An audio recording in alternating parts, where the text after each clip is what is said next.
Well, there is a new danger from the volcano erupting on Hawaii's Big Island today. Lava flowing into the ocean is creating a cloud of toxic fumes.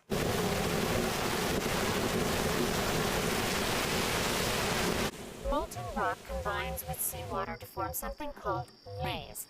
Now, they contain hydrochloric acid and tiny particles of glass.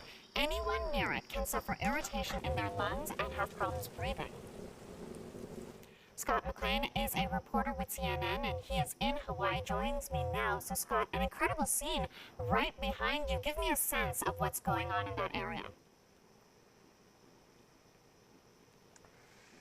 Yeah, hey Natasha, we really have a great vantage point to see the big picture here in Hawaii. Let me show you what we're seeing. So all of this lava that we're talking about in the lower rift zone is coming, at least from where we are, from this big fissure. This is actually 5 fissures combined into one. It looks like a giant, out-of-control fire hose. You can see the lava going, probably 20, 30 meters into the air.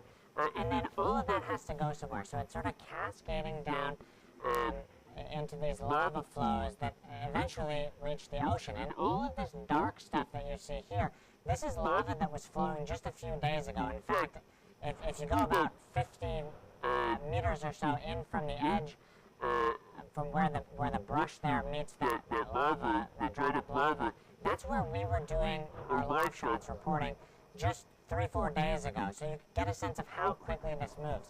Now, if you look over by the horizon, that white smoke there, that's the lays that you were talking about. There's 2 entry points where the lava is actually entering the Pacific Ocean, and as you said, it creates this really nasty mix of hydrochloric acid, steam, and then those tiny particles of glass, and so it can be really, really dangerous. And so obviously authorities, they've closed roads in that area.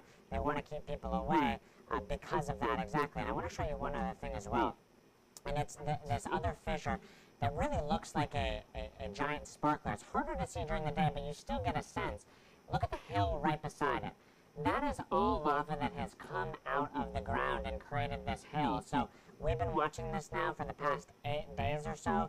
You get a sense of just how much lava has actually come out. And then every so often, you can't hear it now, but you will hear these, again, you can hear the earth sort of breathing there, but every so often you will hear these really violent, loud explosions. And just to give you a sense of how violent those are and how dangerous, we spoke to a woman over the weekend who lives maybe half a kilometer or so from where this fissure is going off, and her windows had actually been blown out, 2 of them, by the sheer force of this.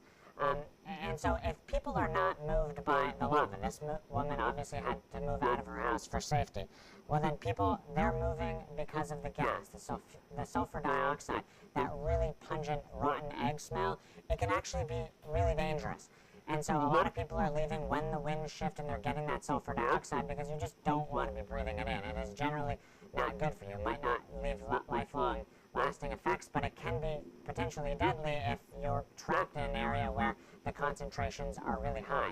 And one other thing that I should point out, and this is a bit of positive news here, is that at the summit of Kilauea, so that's about 20 miles or so away from where we are, and the explosions there that are creating those massive ash clouds that you've, I'm sure, seen photos of. Again, there's one of those explosions. You get a sense of just how loud that is. It is startling every time.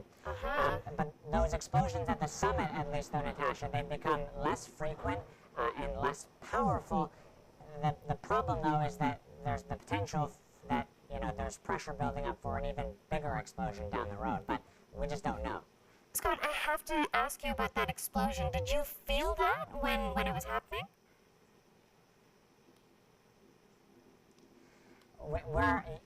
It's startling from time to time. That was one of the louder ones, but some of the smaller ones, we've been watching this for so long, you don't even really notice. You kind of become immune to it, but it is, the impact of those is so strong, and it's not like it happens, once an hour or once a day. They're happening, once every minute or two. So for us, standing here, you kind of get used to them, but even still, some of the louder ones really kind of catch you off guard. Yeah, it certainly caught us off guard. Okay, so finally, I just want to ask you about what the officials are telling people who are on the Big Island that are dealing with explosions like that. Yeah, so what surprised me the most is that there is sort of this evacuation area, but it's not being very heavily enforced. If you want to stay in your home, you can. That said, a lot of people are leaving as a precaution, but for instance, the deck that I'm on right now, we're maybe a mile away from this giant fissure that is spewing lava. We're, maybe just about a half a kilometer from this lava field. No one here has left. No one here has plans to leave. Of course, there could be other fissures that open up in this area, but people here, they're content to take their chances. I've heard a lot of people say, look, just sort of the attitude around here, they're not going to leave until they're really forced to go, not by officials necessarily, but by Mother Nature. CNN's reporter Scott McLean on Hawaii's Big Island. Thank you so much for your time.